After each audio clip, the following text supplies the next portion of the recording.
What's going on with Raz? Like, he's doing that just don't seem like him. Cut.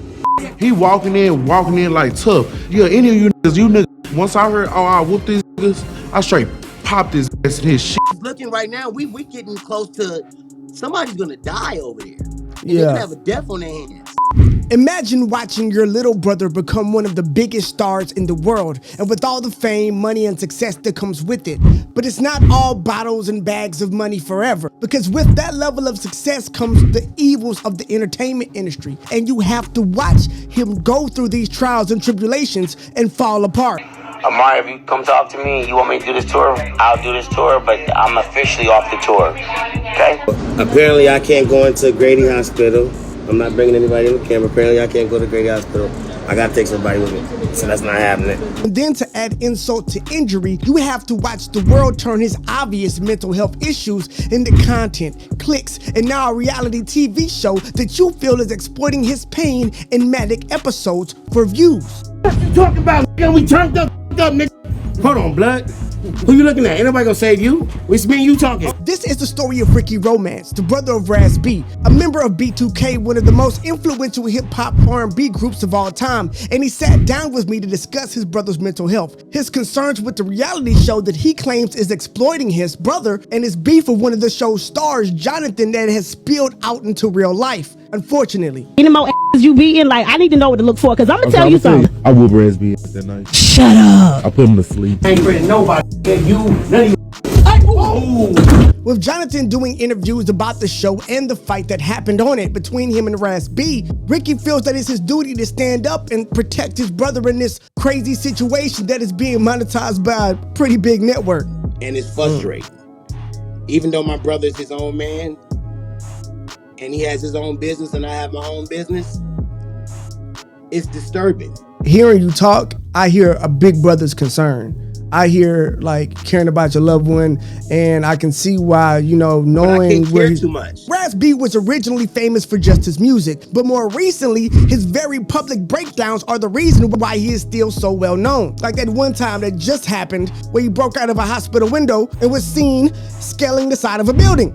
But my brother was seen outside a window, which he climbed outside of a window where he was at the hospital where he was at, and you know, he didn't feel safe. For the time that he broke his arm jumping out of a moving car because he didn't feel safe.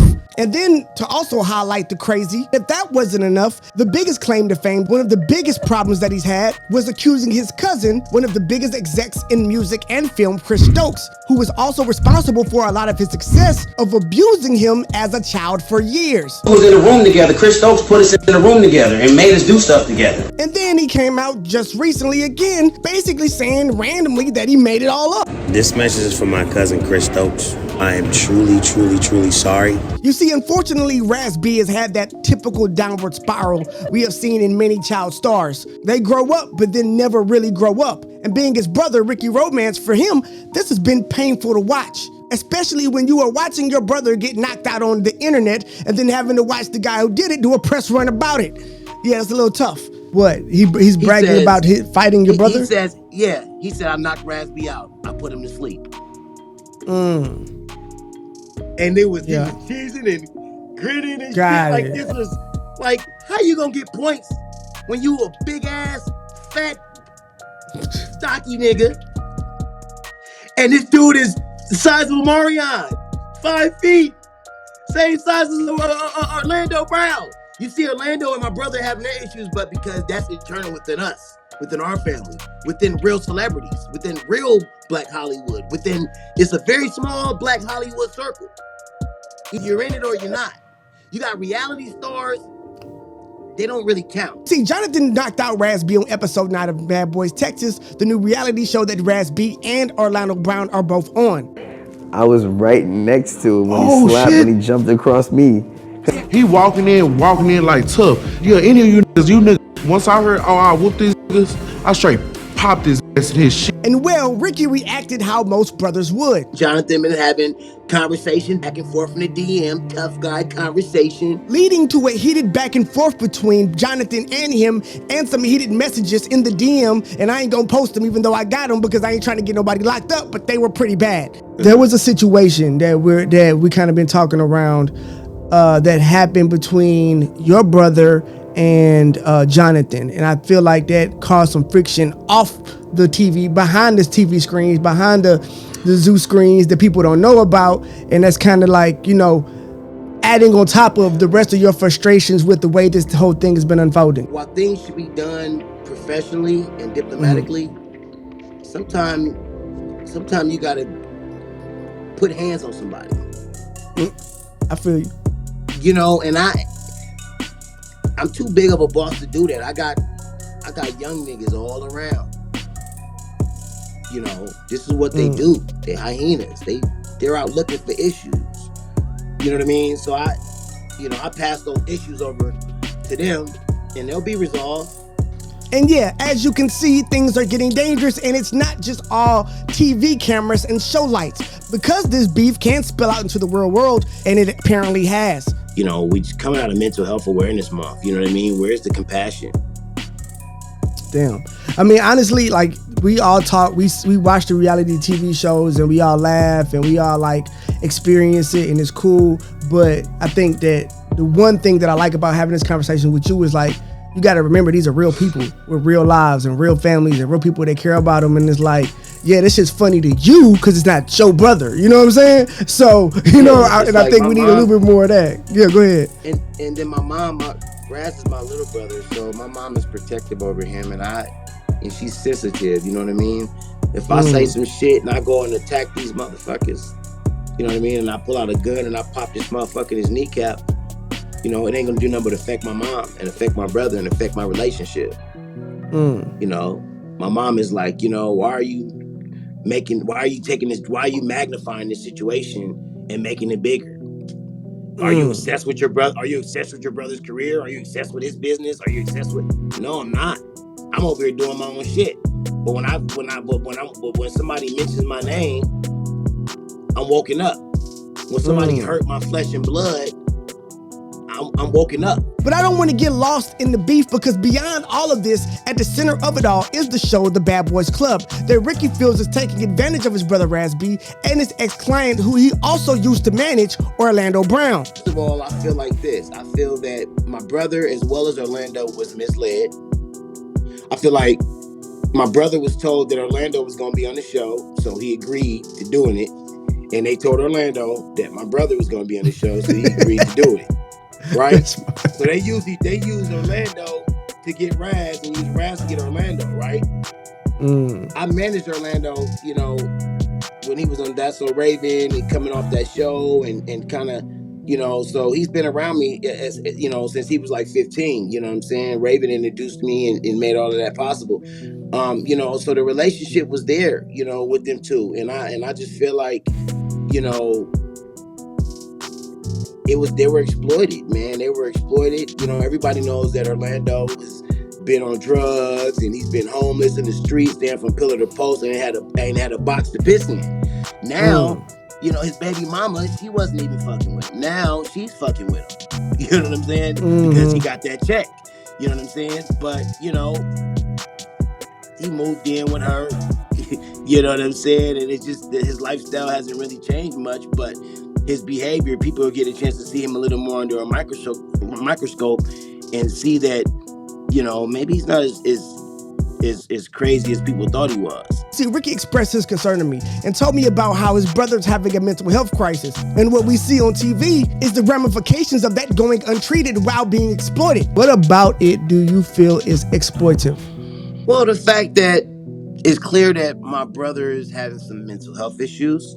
Okay. It's clear that going through some things emotionally. And honestly, I can see where he's coming from. In episode 9, you can clearly see he's having some type of episode. And I don't know if it's from alcohol or it's a manic episode, but the show just goes on filming with no regard for the safety of the people who are on the show, not just Raz B, but also the other ones who could be hurt by him if he does lose it. Well, one thing that I do want to say regarding the show, and we talked about this, which was like, people who haven't watched the show and who are thinking about like reality TV show fight, like the level of violence that's allowed to be filmed and then actually like promoted and pushed. It is nothing like any reality TV show you've ever seen. This shit is like borderline UFC. With the way that those fights happen and they don't break them up, someone can easily die, break something serious. But that's never the concern here. And also, if we're being completely honest, the show seems dangerous as hell. The fights on there aren't like normal reality TV show fights. They sometimes get outrageously brutal, and honestly, it's been a miracle that someone hasn't died on it by now. Yo, this nigga has a knife, bro. This nigga has a knife, bro. Getting close to somebody's gonna die over there. And they can have a death on their hands. This is getting out of hand. At the end of the day, this is a multi-million-dollar company. This is a place of business. These are paid actors. These are paid entertainers. They're people who are being paid to get here, and there should be some type of or some level of security that they should be able to have when they go to work. And then they're picking people who they know are highly volatile, who they know aren't, psychologically stable, who they know need help, and then they're putting them in this hyper-violent environment and letting them tear each other apart, film it, and not even stop it. And you see, this is all coming from a very real place. In that last episode, things could have gone bad quickly, and that's Ricky's whole point. Raz B was apparently carrying a knife, afraid that he'd be assaulted and wanted to protect himself, and was probably, again, having some type of episode. And look, I get it.